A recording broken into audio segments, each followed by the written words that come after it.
Ganito na lang. Bali, itong side na to, ito yung negative. Itong kulay puti. Tapos, yung kulay orange naman, ito yung papuntang rito ng ilaw. Ito guys, so, balik natin yung battery.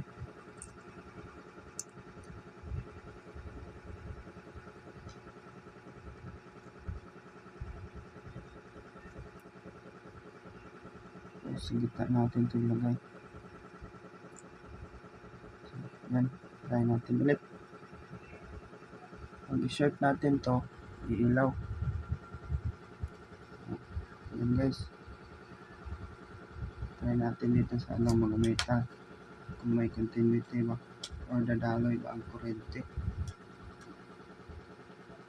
Yan guys,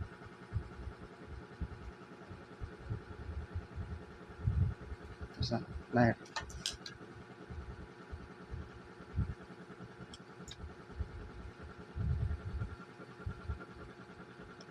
Yan.